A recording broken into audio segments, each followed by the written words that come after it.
tipos de supuestos, ¿no? Que son sobre los factores y su asignación, sobre los bienes y sus condiciones de producción, sobre la conducta de los consumidores y sobre el comportamiento de los agentes, así como sobre la estructura de mercado que se enfrenta. Se parte de la idea, lo inicia desde el principio, que es un mercado de competencia perfecta, ¿no? Y lo que queremos es alcanzar el equilibrio general. Ese equilibrio se alcanza pues, cuando todos los mercados están en equilibrio, ¿sí? Y por lo mismo necesitamos que todos estos factores, bienes, consumidores, agentes y el factor trabajo, que es una parte muy importante del equilibrio general, pues todo esté en equilibrio, ¿no? Entonces se logra el equilibrio siempre que los diferentes mercados lo estén, ¿no? Entonces básicamente, dime tantito, está. Sobre los factores y su asignación. Aquí partimos de que existen dos factores productivos, que están capital y trabajo. Hay una dotación inicial dada, no puede haber nada que caiga del cielo, no se puede crear nada después de que ya existe.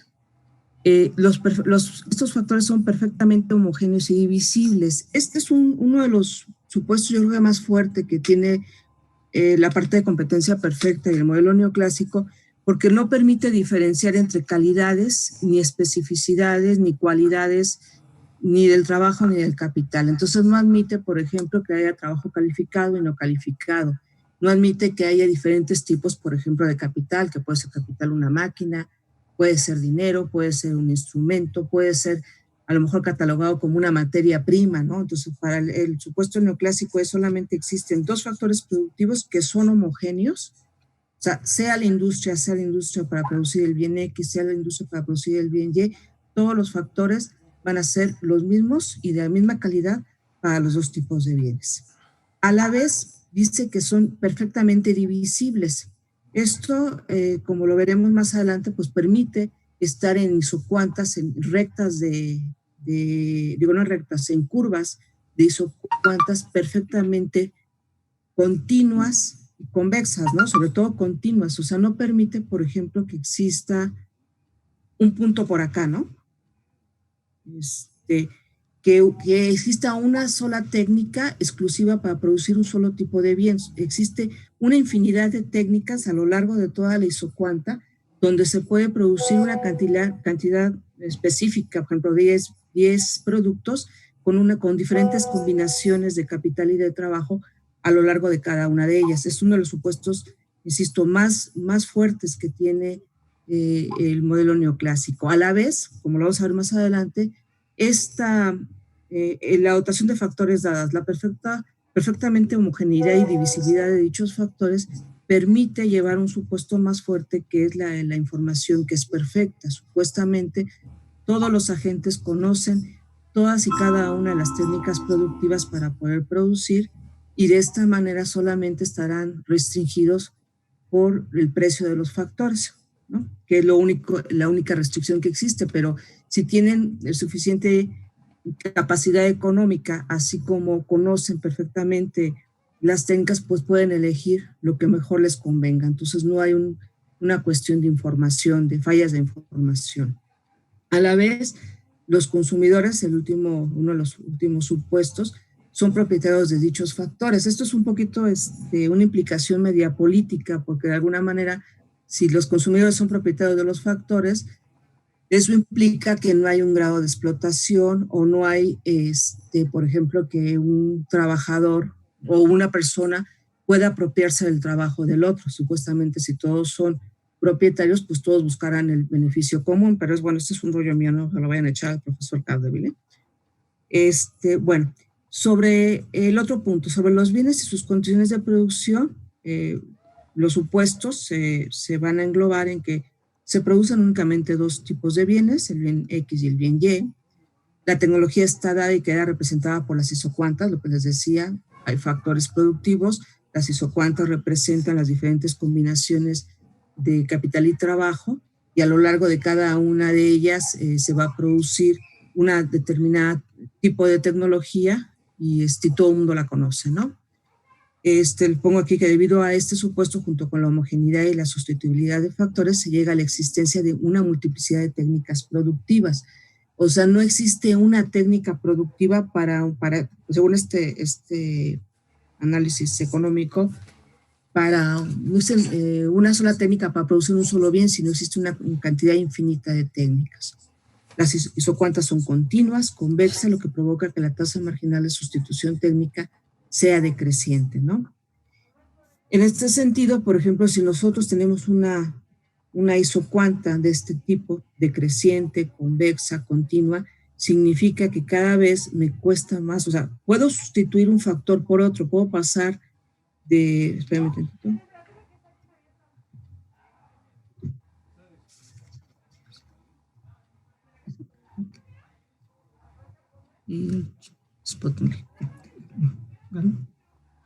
Ok. Para pasar, por ejemplo, de este punto a este punto, lo único que tengo que hacer pues, es ir renunciando a la cantidad de capital por un poquito más de trabajo, y así me voy moviendo a lo largo de cada una de estas líneas. Sin embargo, a medida que yo quiera renunciar o quiera emplear más trabajo renunciando al capital, cada vez me va a ser más difícil. Y esto es lo que hace la forma decreciente de la isocuanta. Lo mismo sucede en el caso del consumo, ¿no? Con la curva de indiferencia. Cada vez cuesta más trabajo a un consumidor el renunciar a un tipo de producto, ¿no? Las isocuantas, por supuesto, como ustedes se acordarán o lo habrán visto, pues a medida que nos vamos alejando del origen, cada vez tenemos un mayor nivel de producción, ¿no? Bueno, dentro de estos supuestos sobre producción existe una función producción que expresa los rendimientos constantes a escala. Esto es, al incrementar el uso de los factores, el producto aumentará en la misma proporción, ¿no? Más adelante lo vemos en la gráfica, ¿no? No hay economía ni deseconomías externas, es decir, la tecnología es independiente para cada producto. Esto significa que no va a haber en sí, en el corto plazo, no hay cambio tecnológico. Toda la técnica es la misma para cada uno de los factores. En el largo plazo, efectivamente, tendríamos un cambio tecnológico, pero por lo pronto y eso permite, si tuviéramos economías externas, lo que tendríamos será que si aumentamos el uso de los factores, cada vez nos cuesta menos y nos vamos a poner sobre una curva de costos, sobre la parte mínima de la curva de costos medios, y nos permitiría incrementar las ganancias.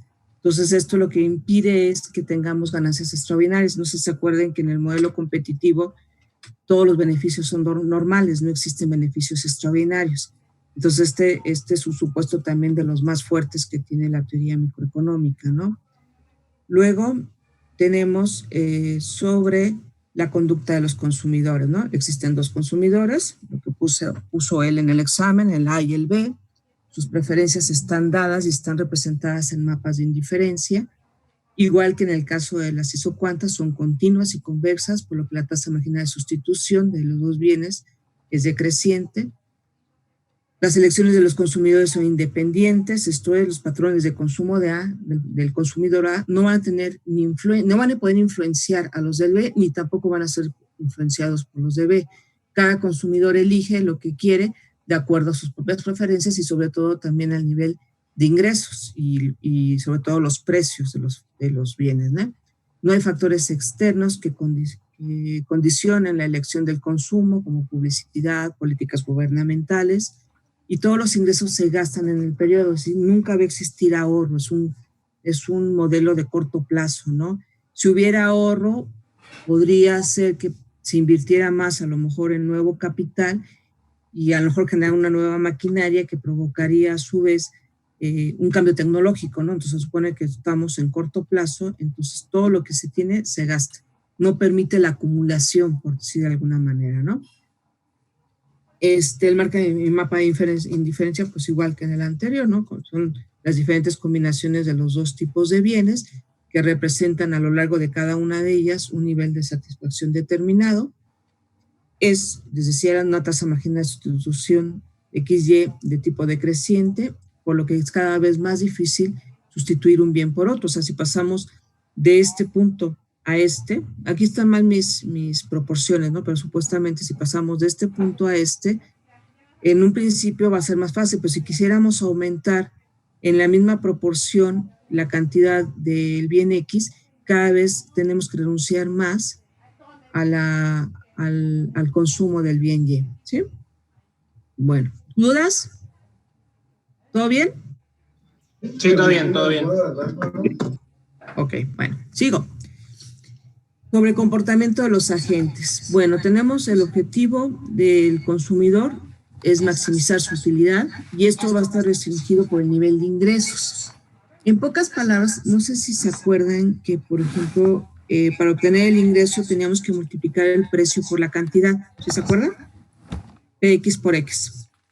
Entonces, cuando dice está restringido por el nivel de ingreso, lo que realmente está detrás de este supuesto es que está restringido por la relación de precios, la relación relativa de precios entre el precio de X entre el precio Y. Eso es lo que va a restringir cuánto puede un consumidor o el consumidor representativo poder consumir. Por su parte, el objetivo del productor es maximizar su beneficio y esto está limitado por las restricciones tecnológicas. Las restricciones tecnológicas, en pocas palabras, también tienen que ver con los precios de los factores. Entonces será la relación salario-renta lo que va a determinar cuánto el productor va a poder producir de determinados bienes. Finalmente, sobre la estructura de mercado que se enfrenta en el modelo de equilibrio general es todos son mercados perfectamente competitivos, los agentes son tomadores de precios, o sea, no hay alguien, no es como en monopolio que alguien puede fijar un precio y si fijar el precio puede, o una de dos, o eliminar a la competencia u obtener beneficios extraordinarios y fija un precio muy por arriba de los costos medios. Entonces, el hecho de que todos sean tomadores de precios es que el mercado va a asignar, de acuerdo a oferta y demanda, cuál es el nivel de precios y dependiendo de esto, ya se harán las elecciones, pero ningún agente es capaz de poder influir sobre el precio. Las señales de precios son semejantes para los agentes, es lo que les decía, el precio de X, el precio de Y, W y R estarán determinados siempre en el mercado y para todos y cada uno de los agentes los precios son los mismos, ¿no? Por ejemplo, el precio del bien X va a ser igual para el consumidor A como para el consumidor B. Lo mismo el precio, el costo del salario y la renta va a ser lo mismo para los diferentes tipos de... Va a ser lo mismo para los diferentes tipos de propietarios de factores que finalmente son los consumidores, ¿no? La información es perfecta, es decir, simétrica, aquí se me fue una letra de más, o implica, es decir, no implica, aquí me faltó, esta N debe estar acá, no implica un costo adicional, ¿no? Una información simétrica que no implica costos adicionales. La información la conocen todos y el precio de esa información o el costo de esa información es exactamente el mismo tanto para el consumidor productor A como para el consumidor productor B, ¿no? Bajo estos supuestos, el equilibrio general se alcanza cuando todos los mercados están en equilibrio simultáneo, tal que se alcanza un vector de precios positivos que maximiza las utilidades y el beneficio, ¿sí? Dado esto, es así como cuando en la primera parte que Cadwell les puso que explicaran un poco los supuestos, más los que él mismo les puso en ese examen, pues sería como tratar de ordenarlos y tratar de ver, bueno, estos pertenecen a tal tipo al consumidor, al productor, al tipo de mercado, y así que les dieran un orden y tratar de explicar qué es lo que sucede con cada uno de ellos, ¿no? Con cada uno de los supuestos. Bueno, para alcanzar el equilibrio general se deben de cumplir 3 condiciones marginales. La primera es que una asignación eficiente de producción entre precios, o sea, siempre hay equilibrio en la parte de la producción. La otra es una asignación eficiente de consumo entre A y B, entre los consumidores A y B. Y finalmente, una asignación simultánea eficiente, es decir, un equilibrio conjunto entre el primero y el segundo, entre la parte de la producción y la parte del consumo. Siempre que se den estos 3 elementos, se puede alcanzar el equilibrio general. Claro que para ello pues necesitamos equilibrio en el mercado de factores, equilibrio en el mercado de bienes, equilibrio en el consumo, toda esta serie de elementos que están implícitos dentro del modelo competitivo. ¿Sí me siguen? ¿No se durmieron ya?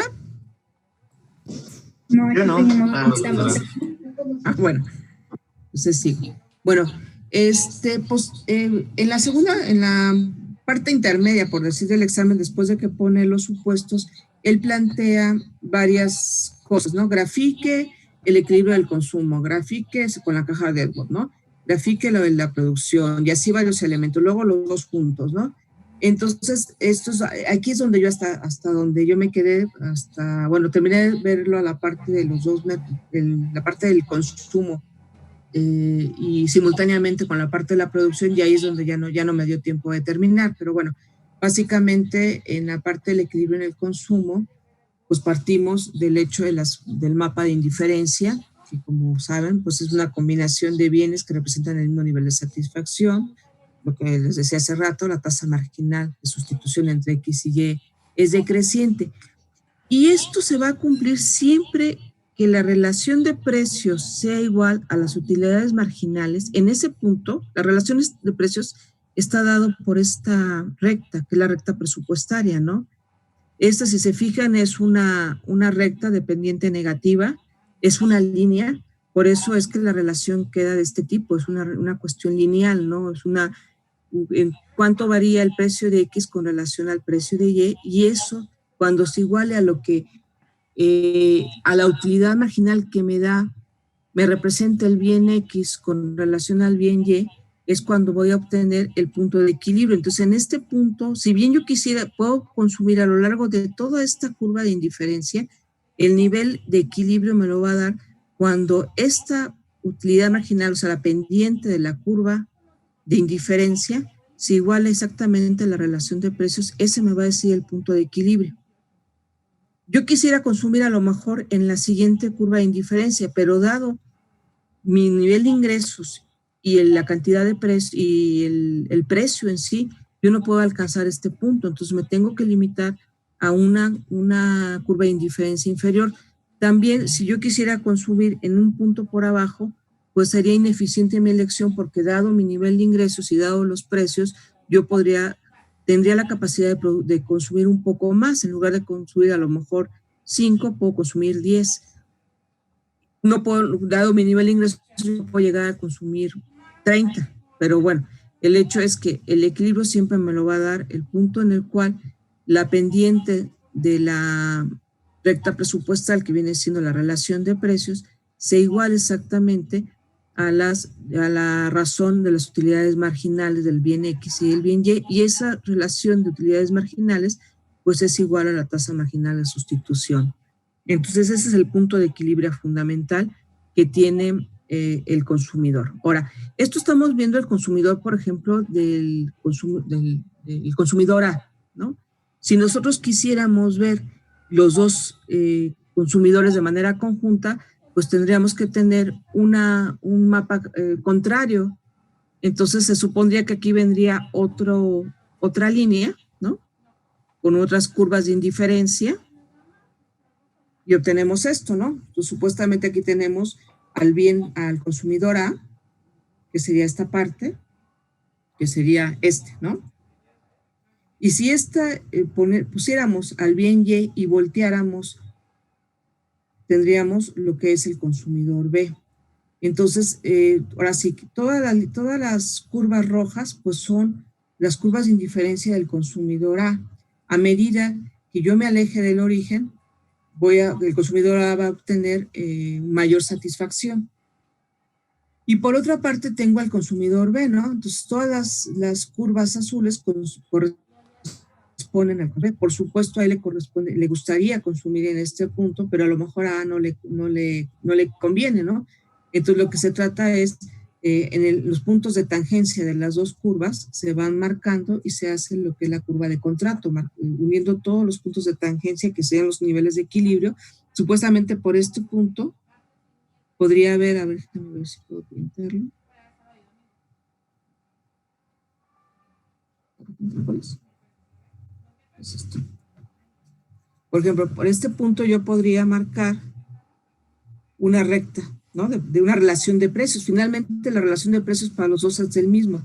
Entonces, ¿dónde consumiría los dos consumidores dada la relación de precios? Pues sería en este punto B. Si por alguna razón la relación de precios fuera diferente, podría ser en este punto, ¿no? Pues, ¿qué determina que se consuma aquí o acá? Pues dependerá de la relación de precios. Por lo pronto es que tanto A quisiera alejarse más del origen, consumir hacia acá, y el B quisiera alejarse más de su origen, que sería este, ¿no? Entonces sería alejarnos lo más que se pueda. Dado este punto, pues ya tenemos lo que viene siendo el equilibrio de ambos consumidores, ¿no? En este caso, pues tenemos el bien Y, aquí está abajo el bien X, y esta parte representaría el consumo de B y esta parte el consumo de A, ¿no? Espérenme.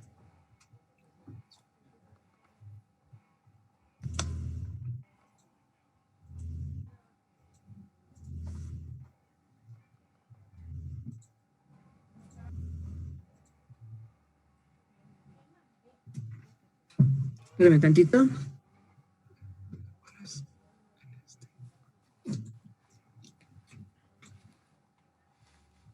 Ok. ¿Qué es lo que tiene esta gráfica? Bueno, el bien Y se grafica en los ejes verticales. Si se acuerdan, tenemos Y está graficado acá y está graficado acá. El bien X estará graficado en los bienes en el eje horizontal. Este eje de abajo será el consumo de A, y este de acá arriba, que es el horizontal, será el consumo de B del bien X. Este eje de acá sería el consumo de A del bien y este representará el consumo de Y del consumidor B. ¿Sí?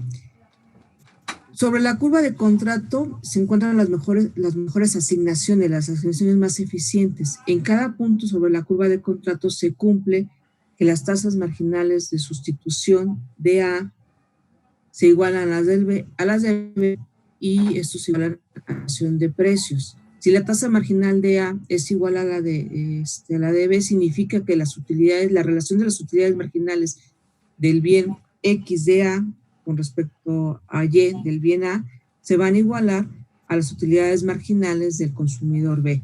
Y esto igual a la relación de precios. Es lo que les decía, que para poder señalar o para poder hacer una elección o dónde vamos a encontrar el punto de equilibrio, será cuando esta recta, que es la parte de la relación de precios, se iguale con las utilidades marginales, en este caso de A y de B, de ambos consumidores, ¿sí?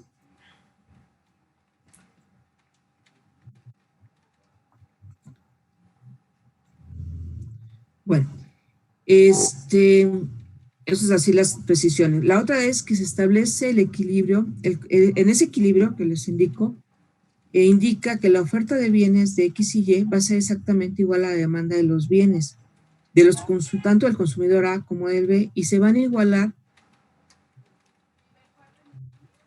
se igualan cuando el mercado se va a vaciar de tal forma que en el mercado de bienes siempre va a existir la igualdad entre oferta y demanda, ¿no? Se alcanza el óptimo de Pareto dado que si el consumidor de A quisiera incrementar su consumo pasando del punto C al D, quiero pasar de C a D, lo que provoco forzosamente es que el consumidor B tendría que renunciar a una cantidad de bienes. Entonces, acuérdense que encontramos el óptimo cuando no podemos mejorar la posición de uno de los consumidores o de uno de los agentes sin afectar la posición del otro, ¿no? Pasar de B a C significa que el consumidor B tiene que renunciar, o pasar de D a B significa que el consumidor A tiene que renunciar a los dos bienes, al consumo de los dos bienes. Entonces, el óptimo de Pareto estará dado siempre o se podrá ver dentro de la caja de algo como esa decisión a la cual tenemos que renunciar si el otro quisiera mejorar la posición, ¿no? En el caso del mercado de bienes, pues es el equilibrio de la producción, perdón. No sé ni dónde ando. Lo copié 2 veces esta gráfica. El otro punto, el siguiente que señalaba Mario, era que ponía que había que ver el equilibrio en la producción. ¿Tienen dudas de lo anterior, chicos? ¿Consumo?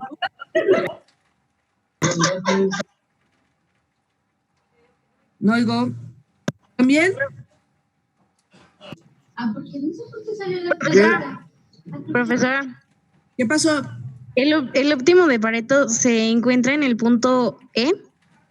En cada uno de ellos. Si tú quisieras pasar, por ejemplo, de A a B, significa que el consumidor A, esta línea roja, para pasar a este punto, tiene que provocar que el consumidor B tiene que renunciar a una cantidad. Por ejemplo, si velo de esta manera. Si nosotros pasamos de A al punto B, si nosotros lo vemos acá, desde A, efectivamente significa un incremento en el consumo del bien. Déjame ponerlo a ver si así, ¿no? Pero si pasamos de este punto, de esta cantidad de bienes, si quieres dada por X1 o X2, digo X1, Y1, eso significa que para el bien A, pues estamos, digo, para el consumidor A, estaríamos en esta posición. Si por alguna razón A quisiera aumentar su consumo, ay, otra vez con los problemas con...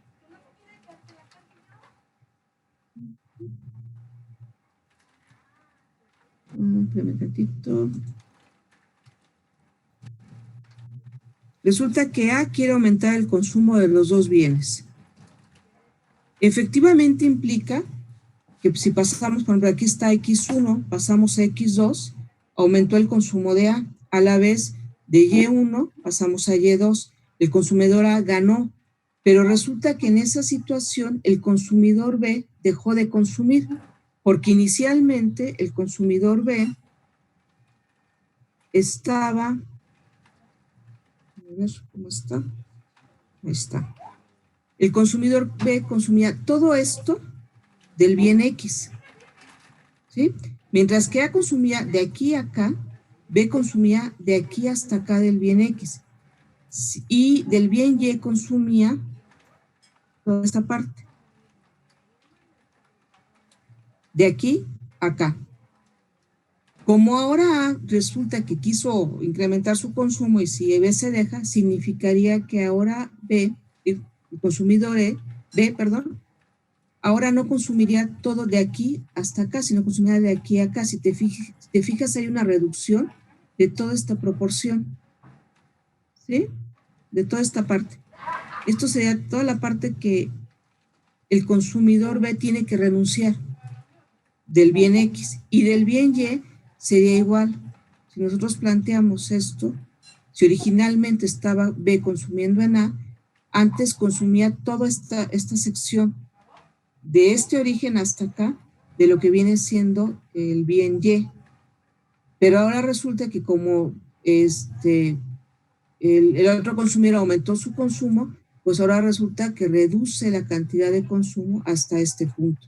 Entonces, todo esto es lo que deja de consumir. Ese es el óptimo de Pareto, que tú no puedes manejar, tú no puedes incrementar tu nivel de consumo si no estás afectando al anterior. Entonces, para que A pueda incrementar de A a B o a C, cada vez que él intente incrementar su consumo, se quiera mover a una curva de indiferencia más alejada, cada vez provocará que B tenga que ir reduciendo su consumo cada vez más. Ese es el óptimo de Pareto, ¿sí?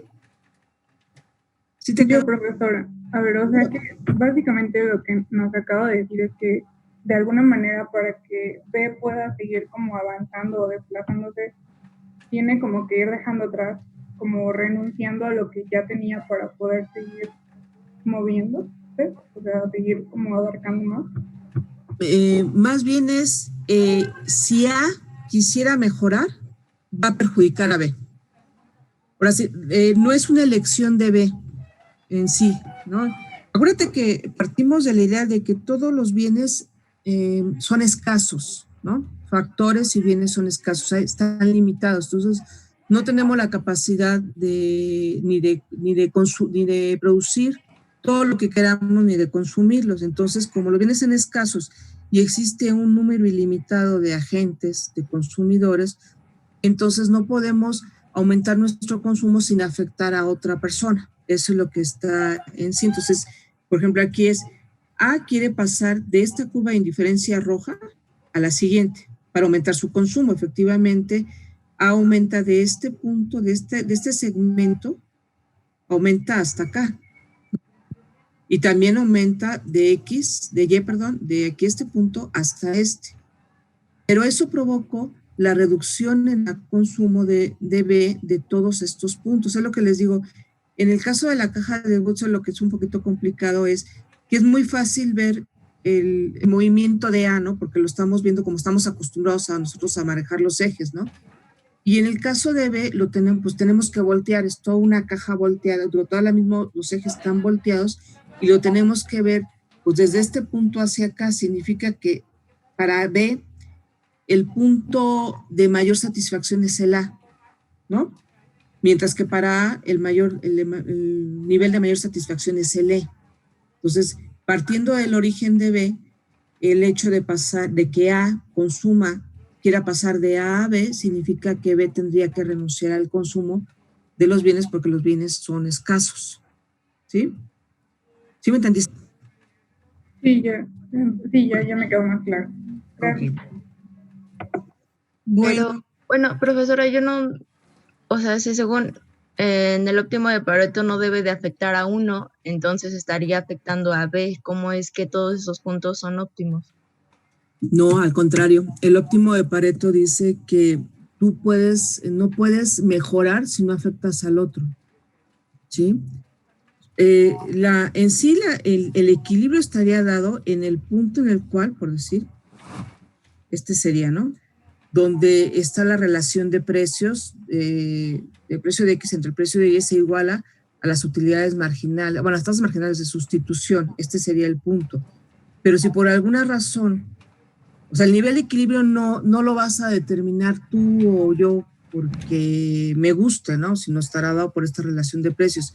Pero dado que si yo quisiera aún incrementar mi consumo, el óptimo de Pareto dice que no puedo mejorar si no estoy afectando al otro. Por eso es el óptimo, porque alcanzamos un punto máximo de consumo de los dos consumidores, o en su caso de los productores. El óptimo de Pareto sería que no se puede mejorar la producción de un bien si no afecto la del otro. ¿Sí? Ok. Pero, a ver, otra duda. El profesor no nos dio tasas marginales, entonces, ¿cómo encuentras el equilibrio? Bueno, supuestamente lo que tienes que sacar son las derivadas de las funciones de utilidad, en este caso de las curvas de indiferencia. Efectivamente, en el examen él no les da ni una sola ecuación, ¿no? ¿Qué dice? ¿Quién sabe?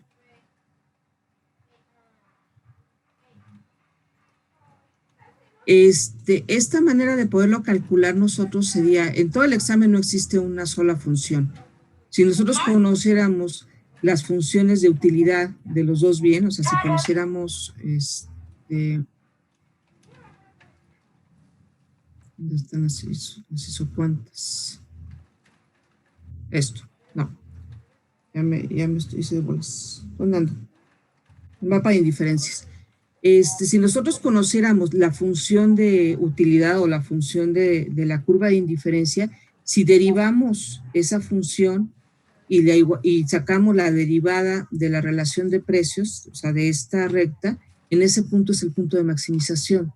Pero tendríamos que tener la función de precios, que es una línea recta, una función lineal, y una función de tipo cuadrática, que vendría dando por esta. Entonces, al derivar estas dos, podríamos obtener las utilidades marginales.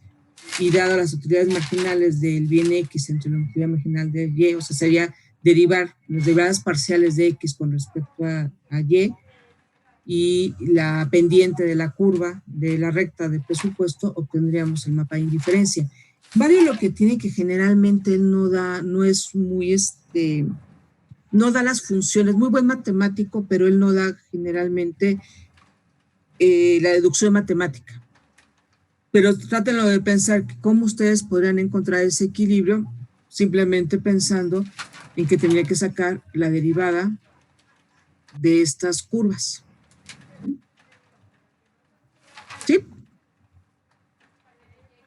Pues creo que sí. No, a ver, ¿qué duda tienes? Porque sí. Bueno, yo vi que dado que no nos dio ninguna fórmula o alguna ecuación, también en el examen venía que era, por ejemplo, a mí me tocó que tenía un bien normal, a lo mejor a otro examen le tocó que tenía un bien inferior o algo así, pero yo creo que eso el equilibrio general se puede deducir sabiendo cuál es el equilibrio de la competencia perfecta y del equilibrio del bien que tienes, ¿no? Así para no meter alguna ecuación. Bueno, eso fue lo que yo fue como yo lo hice. A lo mejor eso podría ayudar a los compañeros. Sí, en sí él no les pide un número, por decir, ¿no? ¿Cuál es la relación de precios? ¿Cuál es la cantidad máxima de bienes X y Y, ¿no? ¿Cuáles son las utilidades marginales? Él no les pide nada porque no les da una sola función, ¿no? Lo único que es que gráficamente ustedes lo miden únicamente por el punto en el cual es el punto de tangencia entre la recta de presupuesto y la curva de indiferencia más alejada posible. Y eso se están dado por las derivadas. Eso nada más es como, ahora sí que como para que ustedes lo sepan y se les facilite un poquito el conocer esto. En sí lo que Mario, por lo que yo leí, es que les decía, yo también el examen que vi era un bien normal. No sé si a alguien le haya dado de un bien Giffin, un bien superior, un inferior, no sé si alguien en el examen les habrá dado de eso. Lo dudo mucho porque todos los esquemas de competencia perfecta se basan sobre la idea de los bienes normales. Un bien inferior o un bien superior tiene otras características, entonces es muy difícil el modelar este equilibrio general suponiendo que los bienes no cumplen la característica de ser normales. Yo creo que a lo mejor la trampa estaba en que a lo mejor a uno les decía, llegaron migrantes y eran poseedores de más capital, o se murió la mitad de la población y entonces ya no hay trabajo suficiente. Yo creo que ahí estaba la trampa, pero en la cuestión de los bienes, si bien la teoría microeconómica te enseña la diferencia entre los dos y cómo debe estar el equilibrio, es muy complicado llegar al equilibrio general, que era lo que él quería, suponiendo supuestos que de alguna manera restringen o limitan el llegar a ese equilibrio general. Ustedes piensen que el equilibrio general, el modelo de equilibrio general es un modelo muy complejo. Generalmente lo manejan separado, ¿no? El equilibrio del consumo, el equilibrio de producción, el equilibrio del mercado de trabajo, el equilibrio de factores. Entonces es como que lo van complejizando. Pero realmente la deducción del equilibrio general es complicadísima. Es un modelo que tiene más de 24 ecuaciones con casi, no sé si tiene igual número de incógnitas, creo que tiene una de más. Creo que tiene 25 incógnitas y 24 ecuaciones. Entonces, para manejar, y eso pensar en un modelo simple de 2 consumidores, 2 productores, 2 bienes. Pero para deducir todo ese equilibrio general es complicadísimo. Entonces, realmente ustedes, con lo que han visto es más, muy pocos, realmente los economistas no hemos llegado a deducirlo, han sido matemáticos los que han llegado supuestamente a deducir ese equilibrio general. Entonces, yo más bien creo que él lo que quería era que hicieran la representación gráfica de ese equilibrio general y la trataran de explicar, ¿no? Por ejemplo, a lo mejor Gabriela hubiera pintado aquí la curva de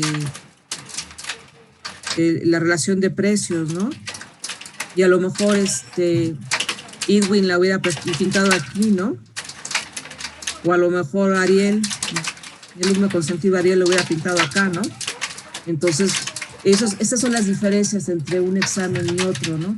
Pero realmente en sí no creo que les hubiera puesto otro tipo de bienes. ¿Sí? ¿Sí les quedó claro o lo estoy haciendo más bolas? ¿Ya se durmieron? Entonces, ¿era como generalizar la parte del examen? Yo creo que el examen, yo nada más alcancé a ver uno, me mandaron 2, Alejandra también mandó uno, pero no lo alcancé a ver, estoy media ciega, pues no lo alcancé a ver en el teléfono, ya no lo pude ver, entonces nada más pude desplegar el de Gaby. Pero por lo que yo vi, o por lo que me imagino que era el mismo examen, con algunas diferencias, a lo mejor en qué factor entraba, los migrantes que se iban a hacer de tipo consumidor A, consumidor B. Yo creo que ahí estaba la trampita, pero en sí no creo que hubiera habido otras diferencias. Tendría que verlos o tendrían ustedes que compararlos, ¿no? No sé, igual y me equivoco, ¿no? Pero en sí el equilibrio, por eso digo, si fueran diferentes tipos de bienes o cuestiones, un bien normal en un caso, en otro un bien inferior o un bien superior, la modelación de ese equilibrio general pues hubiera sido imposible hacerla, ¿no? Todos tuvieron que haber sido bienes normales, no sé si me equivoque, ¿no? No creo que haya sido otro tipo. ¿Sí? ¿Está bien? Sí, profesora. Sí, profesora. Sí. Bueno, ¿puedo seguir? ¿O dudas? ¿Con el óptimo de Pareto estamos bien? Por lo menos yo sí. Sí, profesora. Sí. Bueno, entonces el otro punto, el equilibrio en la producción. Pues el equilibrio en la producción, ahí él manejaba que tenían que verlo desde el punto de vista de la frontera de posibilidades de producción, ¿sí? La frontera de posibilidades de producción se deduce en sí de las isocuantas y de la propia función-producción. Entonces es una curva de este tipo donde si nosotros a lo largo de ella podemos tener una combinación de bienes X, X1, Y1, si pasamos a B es de Y2 de Y2 a X2 y al punto C sería una combinación de Y3 a X3. Si se fijan, cada vez que yo intento incrementar la producción del bien X, cada vez tengo que renunciar a una mayor cantidad del bien Y, ¿sí? Entonces, en esta frontera de posibilidades de producción, todo lo que sea sobre la frontera de posibilidades de producción es eficiente. Todas las técnicas que estén por acá son totalmente eficientes. Si hubiera un punto por acá abajo, si nosotros estuviésemos, por ejemplo, en este nivel, resulta que estaríamos produciendo a un nivel ineficiente, porque dado los factores productivos, podemos alcanzar este nivel. Esta frontera de posibilidades de producción también nos dice el pleno empleo. Todos los factores existentes en la producción de ambos bienes estarán dados sobre esta curva. Entonces, por lo tanto, si quisiéramos producir en este punto, es totalmente inalcanzable porque nosotros, no tenemos la cantidad de factores suficiente para llegar a un punto superior a esa frontera de posibilidades de producción. Entonces, todo lo que esté sobre esa frontera de posibilidades de producción siempre es eficiente. Entonces, se maneja, existen cantidades finitas de bienes X y Y, lo que decía, todos los recursos y los bienes son escasos. Hay cantidades finitas, no podemos producir infinitamente todo lo que queramos. Y la cantidad del bien X estará en función de los factores de la producción, capital y trabajo. Asimismo, también la cantidad del bien Y estará en función de esos factores de la producción, capital y trabajo. A lo largo de la curva de posibilidades de producción, que también le llaman frontera de posibilidades de producción, se agotan todos los factores y se cumple siempre la condición de que la tasa marginal de sustitución técnica entre trabajo y capital del bien X se va a igualar a la del bien Y. Y esta es a su vez la tasa marginal de sustitución del bien X va a ser igual a la relación entre las productividades marginales. La productividad marginal de X del factor trabajo con relación a la productividad marginal del factor capital, para el bien X va a tener que igualar a la relación de la productividad marginal del bien Y, del trabajo con respecto al capital para el bien Y. Entonces, todo lo que esté aquí tiene que cumplir esa condición, ¿no? Pero ¿dónde vamos a producir? De producir acá o acá, pues va a depender igual que en el caso, y lo veremos ahora antes, tendríamos que hacerlo a través de la relación de precios, que es la relación entre la renta entre el salario y el precio del capital, ¿no? Entonces, Dado esto, suponemos que sobre la frontera de posibilidades de producción todos los puntos son eficientes y siempre se van a cumplir las condiciones de que las tasas marginales de transformación entre trabajo y capital de los dos, del bien X y el bien Y, se van a igualar. Esa es la condición número 1, ¿no? E igual que en el caso de cuánto tenemos que producir, por ejemplo, si producimos más del bien X, el bien X se va a medir sobre los ejes horizontales, ¿sí? Y el bien Y sobre los verticales. Así, si fijan, aquí tengo el capital y aquí tengo el trabajo, ¿sí? Entonces, la cantidad de trabajo la voy a medir tanto en este eje horizontal como en este. Y la cantidad de capital lo voy a medir en los ejes verticales, en estos dos. Entonces, para producir el bien X, yo requiero, por ejemplo, en el punto A, esta cantidad, X, aquí me faltó poner las Y, o a lo mejor se me voló, según yo se las puse. Esta cantidad de X1 y Y1, si yo quisiera producir en el bien, el punto B, puedo producir X2 a un nivel de Y2, no, aquí está Y2 de este lado, y la cantidad de trabajo estaría dado por estos puntos, esta cantidad de trabajo y esta cantidad de capital, ¿sí? En los ejes estamos manejando los dos, tanto los factores K y L como los bienes YX, ¿sí? Y también en el caso del óptimo de Pareto, significaría que yo no puedo, número uno, si yo quisiera incrementar la utilización de un factor, para a lo mejor que sale más barato, tengo que renunciar a la del otro. Al mismo tiempo, si yo quisiera producir más de un bien que de otro, tengo que renunciar a una cantidad mayor del otro bien, ¿sí? Entonces es muy semejante, lo único es que, bueno, que cambia el concepto, pero en términos matemáticos, pues son pendientes de las curvas, igual hay una restricción presupuestaria que limita las decisiones de los productores. Ahora sí que cambian los nombres de los términos, pero gráficamente y matemáticamente son muy semejantes el análisis de la producción que del consumo, ¿sí?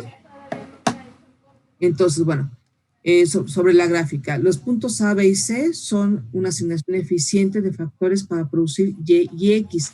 Estos puntos, chicos, en sí, aquí no lo pude hacer, pero si ustedes proyectan hacia abajo, estos puntos, ahora sí que los puntos A, B y C corresponderían a estos puntos. O sea, de la curva de contrato, nosotros podemos deducir la frontera de posibilidades de producción.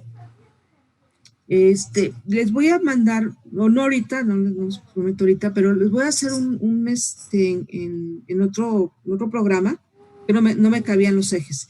Les voy a mandar por lo menos una fotografía donde les ponga cómo se deduce de la curva de contrato, cómo pasamos a la frontera de posibilidades de producción, para que la tengan un poco más claro, que estos puntos A, B y C corresponderían exactamente donde queden, a estos A, B y C, que significa la cantidad del bien de Y y del bien X a estos niveles, ¿sí? Si se fijan aquí dice X1, Y1, que correspondería a estos puntos X1 y Y1.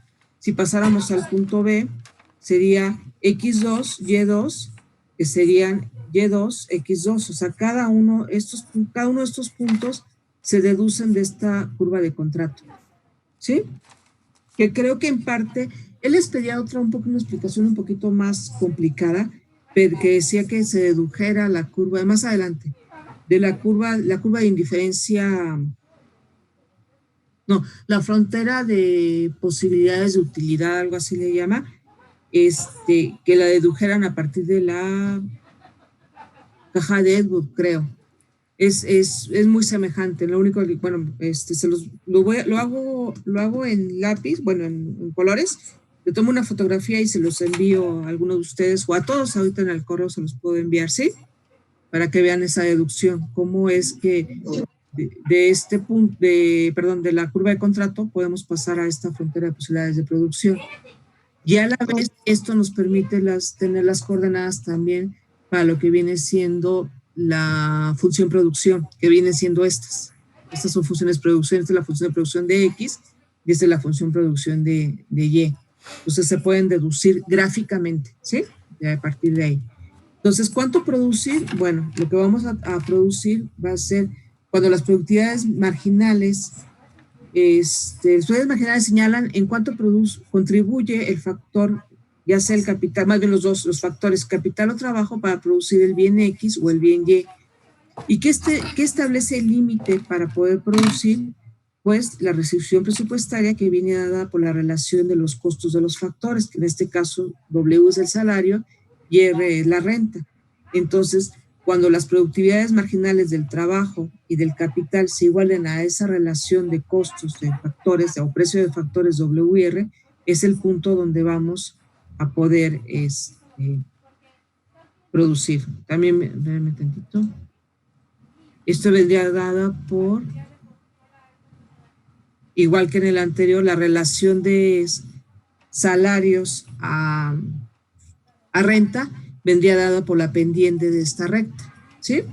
Que la relación de precios, por eso les digo, el análisis es sumamente parecido, ¿no? Porque estamos viendo relaciones de precios, nada más que aquí no le llamamos precios, aquí le llamamos costo de factores, y las relaciones de las productividades marginales de los factores, cuando en el otro veíamos utilidades marginales, pero matemáticamente es muy semejante y gráficamente son muy semejantes el análisis, ¿sí? ¿Sí está claro, chicos? Sí, profesora. Sí. Bueno, muy bien. Igual, el óptimo de Pareto lo vamos a ver.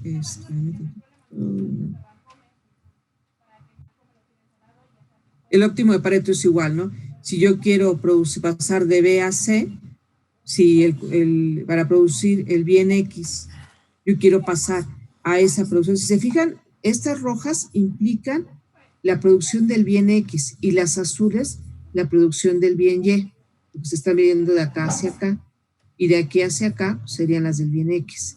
Entonces, si quisiéramos aumentar la producción del bien X, cada vez tenemos que renunciar más a la producción del bien Y. Por ejemplo, si pasamos de X2 a X3, pues incrementamos en todo este segmento, de aquí a acá, incrementamos la producción de X. Pero, sin embargo, si antes producíamos de aquí a acá, ¿dónde estoy? Acá, de Y a Y1, antes producíamos eso de Y, ahora para pasar al punto B, tenemos que disminuir en esta cuantía la producción, entonces estamos de Y a Y2. Entonces, eso sería el óptimo de Pareto. Cada vez que queremos avanzar o quisiéramos producir más, afectamos la producción del otro. Es un punto límite, ¿no? Llegamos al óptimo de Pareto, es el punto en el cual no podemos mejorar sin empeorar la condición del otro, ¿sí? Entonces, ¿qué pasa con el equilibrio simultáneo? En el equilibrio simultáneo lo que se trata aquí de añadir, o más bien de juntar los dos equilibrios anteriores, el equilibrio del consumo y el equilibrio de la producción. ¿Cómo lo hacemos? En este caso, partimos de que la producción de los bienes está dada por la frontera de posibilidades de producción. Partimos también del hecho de que también el productor no va a producir cosas que los consumidores no van a querer comprar, no vamos a producir algo que no va a tener clientes, ¿no? Entonces también se supondría que cada uno de estos puntos implican también un equilibrio en el consumo. Y si a esto le agregamos la relación de precios en este punto, en donde hacen tangencia la frontera de posibilidades de producción con la relación de precios, se alcanza el equilibrio. Entonces el equilibrio va a ser cuando el equilibrio de la producción que viene dado por la igualación entre los costos de los factores WR igual a las productividades marginales, se iguale al precio de los bienes y a las utilidades marginales de los bienes, de dichos bienes. Entonces, en pocas palabras, es cuando la relación de costos se iguala a la tasa marginal de sustitución, trabajo capital del bien X, igual a la tasa marginal de sustitución, trabajo capital del bien y esto a su vez se iguale a la relación de precios, esto ya es el consumo, la relación de precios y la tasa marginal de sustitución entre los bienes X y Y. En ese punto se alcanzan los dos equilibrios. Hay un esquema que se llama, bueno, eso yo no sé si lo vieron con él. También se maneja la caja de Edwood en economía internacional. No la estuve buscando en el Custodianis porque se maneja con frontera de posibilidades de producción. Lo que no sé si ustedes la vieron y si al momento de ponérsela les cause más conflicto. Porque sería poner una posibilidades de producción pues al revés que esta, ¿no? Entonces aquí estaría marcada la otra curva y se establecería en dónde se alcanza el equilibrio. Entonces, no lo encontré en el Custodianis, lo estuve revisando. Bueno, la versión del Custodianis es demasiado vieja, no sé si después la maneja. Y en el libro yo de microeconomía que yo utilicé para este curso tampoco la vi. Yo la tengo o la manejo en la parte de economía internacional, pero no sé si me estoy adelantando demasiado y les vaya a hacer bolas. Eso es lo que no sé. Y en sí no lo pregunta Mario Caudeville. Él dice que se vea la relación de dónde se alcanza el equilibrio general cuando se dan estos dos puntos, ¿no? Cuando se da el equilibrio en la producción y el equilibrio en el consumo. Se fijan, toda esta parte vendría siendo la producción. Toda esta parte. La relación de los factores, del precio de los factores, las productividades marginales para los dos tipos de bienes. Esto es el equilibrio en la producción. En este punto, ninguna empresa desea cambiar la combinación de factores que utiliza, ya que no es posible incrementar la producción de un bien sin disminuir la del otro. Es el óptimo de Pareto. Y cuando se alcanza ese equilibrio en la producción y a su vez se alcanza el equilibrio en el consumo que viene dado por la relación de precios de los dos bienes y sus utilidades marginales, estamos alcanzando el equilibrio del consumo. Y cuando se alcanzan esos dos equilibrios, se alcanza el equilibrio de producción y de consumo. Y esto sería así, no es en sí el equilibrio general, porque todavía falta el mercado de factores, que es uno de los mercados más complejos, ¿no? Tampoco sé si lo vieron. Creo que, o sea, las preguntas lo pone, pero no sé si lo vieron así muy a detalle, el equilibrio en el mercado laboral, sobre todo que es un poco complejo. Entonces, ahora sí que esta igualdad entre todos estos elementos se logra en el punto B. En este punto se supone que las utilidades marginales igualan a la relación de precios, que estará dado por esta línea. A su vez, las productividades marginales igualarán a la relación de costos, que estarán dados también por los precios de los factores. Se supondría entonces, si se fijan, que lo que cuesta producir en términos del pago a los factores se tiene que igualar exactamente al precio de los bienes. Y se supone que uno de los consumidores es propietario más del trabajo y otro del capital. Se supondría que ahora sí que lo que están recibiendo ellos de sus ingresos dado por esos precios, dado por el salario y la renta, se tendrían que igualar a lo que ellos reciben como el pago por sus bienes. Entonces se alcanza todo el equilibrio, por lo que les decía al inicio, se parte de un supuesto muy, muy fuerte que dice que en sí no hay explotación, no permite que el modelo permite que alguien explote el trabajo de otro, se apropie del trabajo del otro, ¿no? Todo es perfecto, todo es armónico de acuerdo al modelo. Bueno, chicos, hasta acá fue donde yo llegué.